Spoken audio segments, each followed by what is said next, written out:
तो जब फाइनली आपका सिलेक्शन हो गया, what was the story after the selection? Challenges के ऊपर भी मैं बात करना चाहूंगा। मेरा कोर्स कंप्लीट हुआ and I went for my first interview. उन्होंने मुझसे पूछा tell me something about yourself, and the moment I started speaking, मैंने मुश्किल से 2 वर्ड्स बोलेंगे, नॉट इवन अ सेंटेंस। उन्होंने बोला थैंक यू सो मच। सो मुझे लगा कि कुछ गड़बड़ हुई है, तो मैंने उनसे पूछा एनीथिंग रॉन्ग? सो बोलते नहीं, you are done, thank you. 1 महीने बाद इंदौर में स्पाइसजेट ने इंटरव्यू कंडक्ट किया और मेरी ड्रीम एयरलाइंस थी उस जमाने में। My hard work paid of.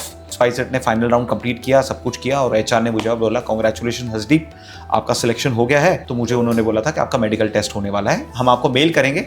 1 हफ्ता हो गया, 2 हफ्ते हो गए, 3 हफ्ते हो गए, कोई मेल नहीं आया। तो 1.5-2 महीने के बाद ही फिर से एक और बार इंटरव्यू हुआ, जिसके अंदर फिर से मैं इंटरव्यू देने पहुंच गया।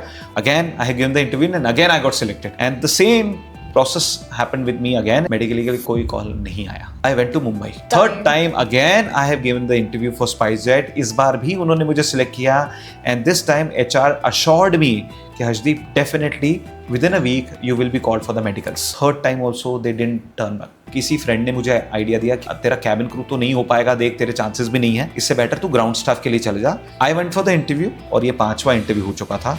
तो बॉम्बे में एयर इंडिया का इंटरव्यू था। I went for this interview and I got selected. अब it was again achievement for me, but again the same barrier. तो मैंने फ्रेंड्स को कॉल किया, बोलते आप पुणे आ जा थोड़े दिन। पुणे में जेट एयरवेज का इंटरव्यू, कैबिन क्रू का।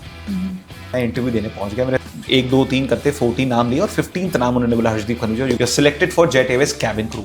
And Akira I am telling you, Jet Airways मेरी हैसियत के परे थी। It was a number 1 airlines in our country on that time. So I got selected with Jet Airways. आप कितना भी भागते रहो, बट अगर आपकी किस्मत में कोई बड़ी चीज़ लिखी हो तो आपको ऐसे मिलती है। बिकॉज मैं स्पाइसजेट सोच रहा था और मुझे मिली जेट एयरवेज।